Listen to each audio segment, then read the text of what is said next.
যুক্তরাষ্ট্রে 10 দিন ধরে নিখোঁজ দুই বাংলাদেশি শিক্ষার্থীর একজন জামিল আহমেদ লিমনের মরদেহ উদ্ধার করেছে পুলিশ। এ ঘটনায় তার রুমমেট 26 বছর বয়সী সাবেক ইউএসএফ শিক্ষার্থী হিশাম আবু গারবিয়াহকে গ্রেফতার করা হয়েছে। হিশামকে জিজ্ঞাসাবাদের পর শুক্রবার 24 এপ্রিল ফ্লোরিডার হাওয়ার্ড ফ্রাঙ্কল্যান্ড ব্রিজ এলাকা থেকে জামিলের মরদেহ উদ্ধার করা হয় বলে হিলসব্রু কাউন্টি শেরিফের পুলিশ কার্যালয় জানিয়েছে।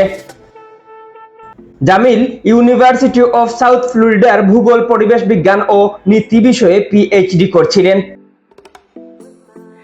বিশ্ববিদ্যালয়ের পুলিশ বিভাগের তথ্য অনুযায়ী গত 16 এপ্রিল জামিলকে সকাল 9টার দিকে বিশ্ববিদ্যালয়ের কাছে তার ছাত্রাবাসে দেখা যায়।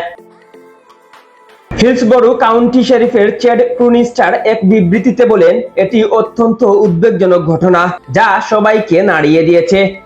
এ ঘটনায় লিমনের রুমমেট হিশাম আবু গারবিয়ার বিরুদ্ধে মারধর, অবৈধভাবে আটক, প্রমাণ নষ্ট করা, মৃত্যুর তথ্য গোপন রাখা এবং মৃতদেহ সরানোর অভিযোগ আনা হয়েছে। গ্রেপ্তারের আগে সন্দেহভাজন হিশামকে অন্তত 2 বার জিজ্ঞাসাবাদ করা হয়, তবে দ্বিতীয় জিজ্ঞাসাবাদের সময় তিনি সহযোগিতা বন্ধ করে দেন বলে জানায় পুলিশ। এরপর শুক্রবার সকালে বাড়িতে গিয়ে তাকে গ্রেপ্তার করা হয়। এ সময় তিনি বাড়ির ভেতর নিজেকে আটকে রাখলে সোয়াট টিম ঘটনাস্থলে যায়। পরে তিনি আত্মসমর্পণ করেন। এদিকে লিমনের মৃত্যুর কারণ এখনো জানতে পারেনি মেডিকেল টিম। ময়নাতদন্তের প্রতিবেদন শিগগিরই প্রকাশ করা হতে পারে বলে ধারণা করা হচ্ছে।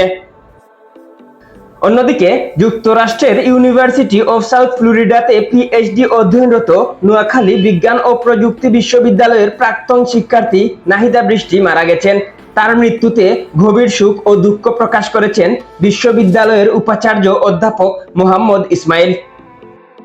প্রসঙ্গত, গত 16 এপ্রিল থেকে যুক্তরাষ্ট্রের ইউনিভার্সিটি অফ সাউথ ফ্লোরিডাতে পিএইচডি অধ্যয়নরত 2 জন বাংলাদেশি শিক্ষার্থী জামিল লিমন ও নাহিদা বৃষ্টি নিখোঁজ হন।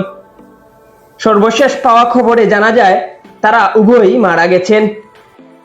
নুবিপ্রবি শিক্ষার্থী নাহিদা বৃষ্টির পৈতৃক বাড়ি ফরিদপুর জেলায়। নিহতের ভাই জাহিদ হাসান প্রান্ত এবং নুবিপ্রবির applied chemistry and chemical engineering বিভাগের চেয়ারম্যান অধ্যাপক ডক্টর ফতেহনুর রুবেল বৃষ্টির মৃত্যুর খবর নিশ্চিত করেন। ডেস্ক রিপোর্ট, আধুনিক কাগজ।